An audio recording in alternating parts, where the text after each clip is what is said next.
Hello students, welcome to our YouTube channel. तो आज की इस वीडियो में हम वोकैब बिल्डिंग के ऊपर डिस्कशन करेंगे। वोकैब बिल्डिंग का इम्पॉर्टेंस मुझे किसी स्टूडेंट को समझाने की नीड नहीं है, क्योंकि कॉम्पिटिटिव एग्जाम्स की प्रिपरेशन कर रहे स्टूडेंट्स को बहुत अच्छे से पता है कि वोकैब बिल्डिंग का एक अच्छा खासा पोर्शन उनके हर एक एग्ज़ाम में रहता है। बट ये उतनी ही कॉमन प्रॉब्लम भी है कि बच्चे कहते हैं कि सर हम नए वर्ड्स डेली याद करते हैं, न्यूज़पेपर से पढ़ते भी हैं, बट वो ज़्यादा वक्त तक रिटेन नहीं कर पाते उन वर्ड्स को। हम नए वर्ड सीखते हैं, पुराने भूल जाते हैं। तो इसी प्रॉब्लम का, इस कॉमन प्रॉब्लम का एक बहुत ही ईजी, सिंपल और एक रिलायबल मेथड मैं आपके साथ इस वीडियो में शेयर करूंगा। तो वीडियो को एंड तक देखना, इससे आपको एक नया मेथड तो मिलेगा ही और कुछ नए वर्ड्स भी सीखने को मिल जाएंगे आपको at the end of the video. तो आप बहुत ही कॉन्फिडेंटली नए नए वर्ड्स के नए नए तरीके बना के आप उनको याद करने के वेज निकाल सकते हो। तो आज का जो हमारा इस वीडियो का एजेंडा रहेगा, उसमें मैं आपको 13 न्यू वर्ड्स को विद ट्रिक्स याद करना सिखाऊंगा। और ये मेरी गारंटी है कि आपको इसके बाद ये वर्ड्स कभी भूलेंगे नहीं, क्योंकि इनको हमने एज अ स्टोरी फॉर्मेट में याद किया होगा। और कभी भी जो हमने जैसे दादी नानी की कहानियां भी सुनी है तो हमें आज तक याद है। तो वही जो तरीका है, वही जो वे है, हमने यहाँ भी यूज़ किया है नए वर्ड्स को याद करने के लिए। चलिए, तो आप पूरा का पूरा फॉर्मेट समझ लीजिए, फिर आगे वीडियो आपको बहुत अच्छे से क्लियर हो जाएगा कि मैं कैसे और क्या बता रहा हूँ। तो सबसे पहले हमारे पास एक लेफ्ट हैंड साइड में जैसे एक पिक्चर है, तो ये पिक्चर वही बता रही है जो इधर वर्ड है, अस्तूट। अस्तूट का मतलब वाइज, इंटेलिजेंट और स्किल्ड पर्सन होता है। ये इसके सिनोनिम्स हैं। हिंदी में इसका मतलब चतुर, होशियार या सयाना आदमी होता है। वर्ड, जो इस वर्ड को याद रखने के लिए जो ट्रिक में मेन वर्ड रहेगा वो क्या है, अस्तूट का हम लोग साइंस स्टूडेंट से याद रखेंगे।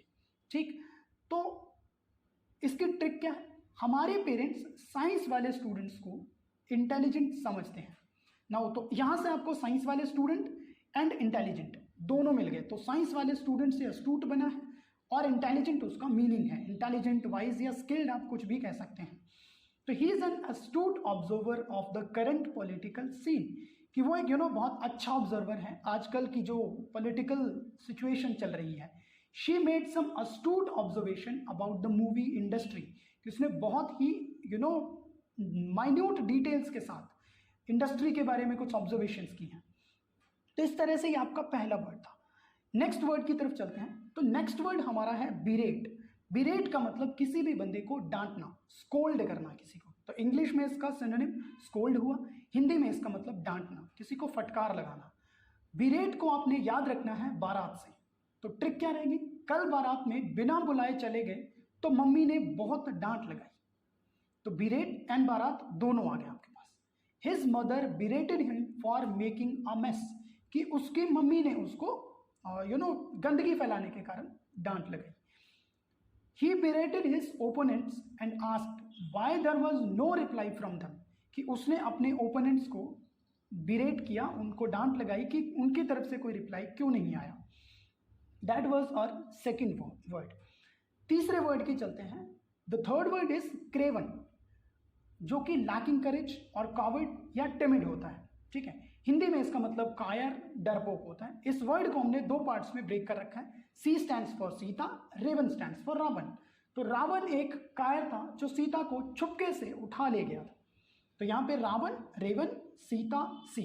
ठीक है, तो क्रेवन पूरा का पूरा वर्ड आपका इस ट्रिक के अंदर आ गया है। The Kraven thief targeted defenceless victims, कि उन लोगों को टारगेट किया उसने जो डिफेंसलेस थे, जैसे बुजुर्ग हो गए या बच्चे हो गए। ठीक है, क्रेवन थीफ, कायर जो चोर था उसने। His craven decision to surrender without a fight left the entire team disappointed, कि उसका ये कायरतापूर्ण डिसीजन कि जो उसने सरेंडर कर दिया बिना लड़ाई के, पूरी टीम को उसने डिसअपॉइंट कर दिया। तो नेक्स्ट वर्ड की तरफ चलते हैं। नेक्स्ट वर्ड हमारा है दिन। दिन का मतलब होता है लाउड, अपरोर, कोई भी चीज बहुत ज्यादा ऊंची आवाज में जो होती है। तो हिंदी में इसके जो मीनिंग है वो है शोरगुल, शोर शराबा, हल्ला गुल्ला। ठीक, और दिन को हम लोग दिनचक पूजा से याद रखेंगे। तो ट्रिक क्या रहेगी, दिनचक पूजा के गाने बहुत शोरगुल वाले होते हैं। The children were making a terrible din, कि बच्चे बहुत ज्यादा शोर कर रहे थे। They swing from branch to branch and they make an awful din. तो ये बंदरों के लिए हो सकता है, या वो जो जानवर हैं जो आपके पेड़ों पे रहते हैं, कि एक टहनी से दूसरी टहनी पे जाते हैं और बहुत ज़्यादा शोर मचाते हैं। चलिए नेक्स्ट वर्ड की तरफ चलते हैं। नेक्स्ट वर्ड हमारा है एमिनेंट। एमिनेंट का मतलब फेमस, डिस्टिंग्विश्ड और रेनोन्ड पर्सन। कोई भी ऐसी पर्सनालिटी जिसने अपने फील्ड में कुछ बढ़िया किया होता है, कुछ अच्छा कर रखा होता है, उसके लिए। तो हिंदी में क्या हुआ? प्रसिद्ध, प्रख्यात और विशिष्ट। तो एमिनेंट को हमने एमिनम से याद रखना है। एमिनम एक रैपर है, ऑब्वियसली उसी से हम याद कर रहे हैं, हमारी ट्रिक भी वही है। एमिनम एक बहुत ही फेमस रैपर है। तो यहाँ पे एमिनम एमिनेंट के लिए आ गया, फेमस उसका मीनिंग आ गया है, उसका सिनोनिम भी आ गया है। तो आपको दोनों चीज़ें याद रह जाएंगी। The eminent scientist was awarded the Nobel prize, कि जो साइंटिस्ट था, जो एमिनेंट बड़ा प्रसिद्ध साइंटिस्ट था, उसको नोबेल प्राइज मिला। The eminent lawyer fought against the evils of the society, कि जो प्रख्यात या विशिष्ट कह लो या प्रसिद्ध लॉयर था, उसने सोसाइटी के इविल्स के अगेंस्ट केस लड़ा था। ठीक है। नेक्स्ट वर्ड जो हमारा है वो फोर्टिफाई। फोर्टिफाई का मतलब किसी भी चीज़ को सिक्योर करना, उसको प्रोटेक्ट करना और उसको स्ट्रेंथन करना। हिंदी में क्या रहेगा? दृढ़ करना, प्रबल करना, मजबूत करना। और 45 को याद रखने का जो तरीका रहेगा, हमारा जो वर्ड रहेगा वो है 45, 45। तो 45 खंभों पर टिकी ये इमारत बहुत मजबूत है। The castle walls were fortified with thick stones and iron gates, कि इन thick stones and iron gate से जो कासल की वॉल थी वो फोर्टिफाइड थी, प्रोटेक्टेड थी। ठीक है। The fortified city stood strong against the enemy's siege, कि एनिमी का अगर आक्रमण भी हुआ तो जो सिटी है वो फोर्टिफाइड है। ठीक है, मतलब कि उसकी जो प्रोटेक्शन है वो बनी हुई है। ठीक है, एनिमी के अटैक के अगेंस्ट भी। गेल, गेल का मतलब क्या होता है? गेल का मतलब होता है स्टॉर्म, टेम्पेस्ट, मीन्स तेज आंधी या तूफान, इसका हिंदी में मीनिंग होता है। और गेल को हमने याद रखना है क्रिस गेल से। तो क्रिस गेल ने तूफानी पारी खेली। ठीक, तो तूफानी और गेल दोनों वर्ड इसमें आ रहे हैं हमारे। The boat was damaged in a strong gale, तो जो बोट थी वो डैमेज हो गई थी स्ट्रॉन्ग गेल में, थोड़ा ज़्यादा तूफान आंधी जब चला। Suddenly a gale of wind blows up and the kite flies to the sky, कि अचानक से एक हवा का झोंका आया और जो काइट थी वो आसमान में उड़ गई।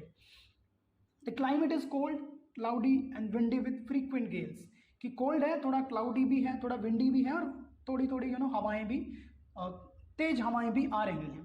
तो ये तेज हवाओं के लिए गेल होता है वर्ड। हमारा जो नेक्स्ट वर्ड है वो है हैम्पर। हैम्पर का मतलब हिंडर, इम्पीड और ऑब्स्ट्रक्ट होता है। किसी के काम में बाधा डालना, प्रतिबंध लगाना या रुकावट डालना होता है।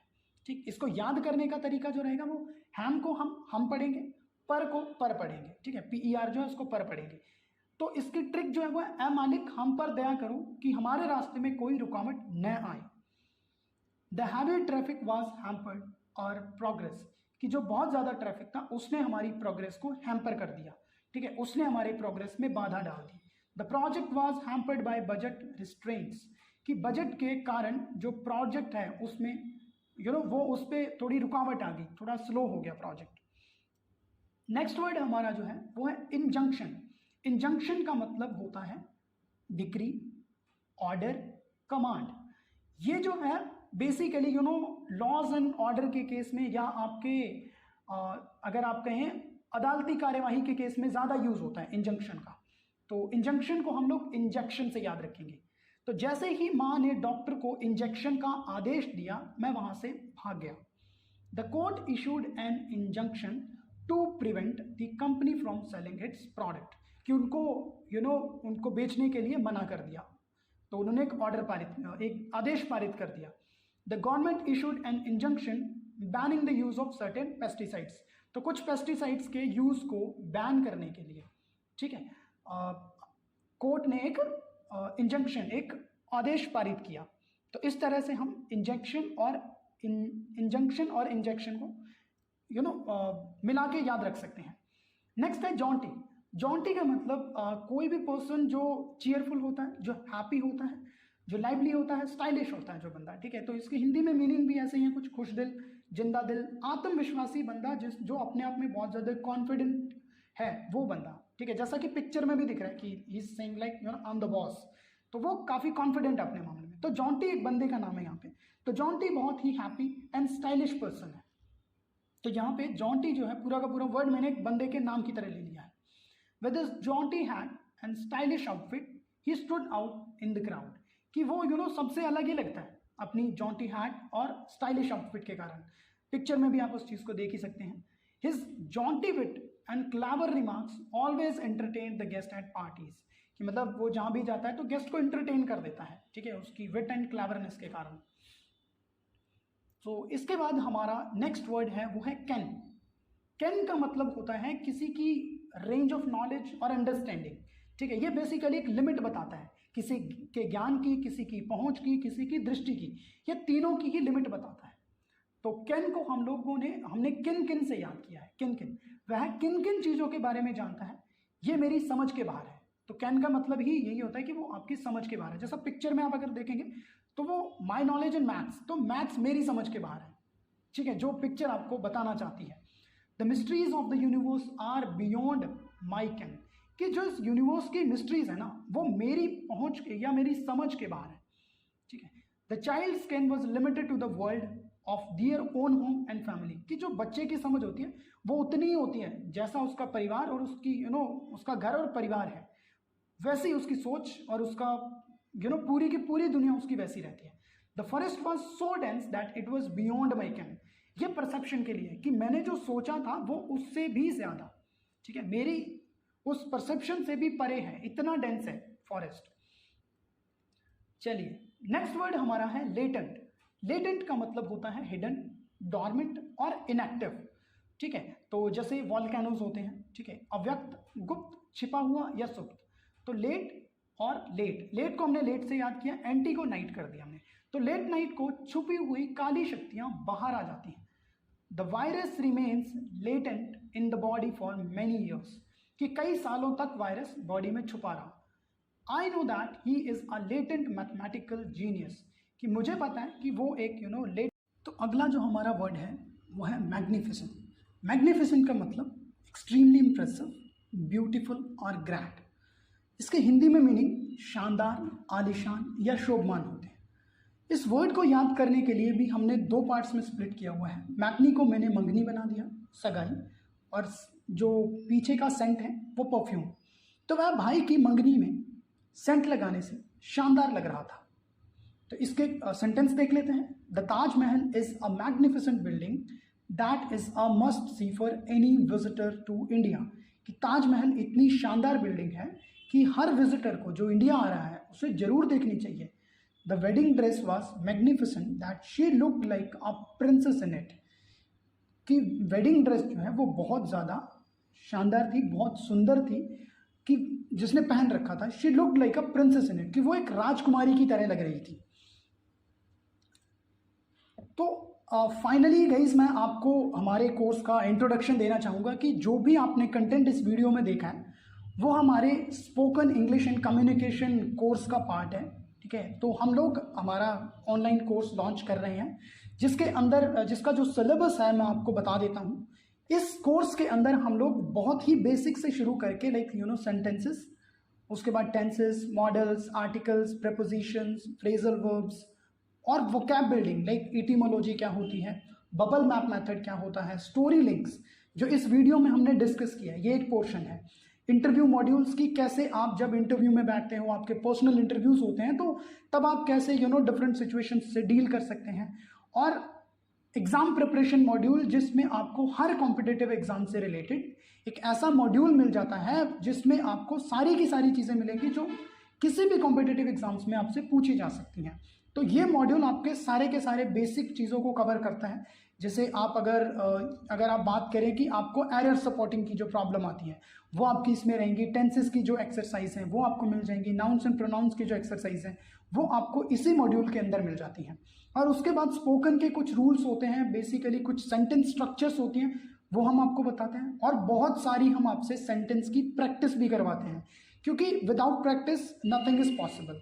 तो अगर आप इस कोर्स को ज्वाइन करना चाहते हैं तो आप हमें इस जो डिस्क्रिप्शन में एक लिंक दे रखा होगा तो उसके थ्रू आप ज्वाइन कर सकते हैं।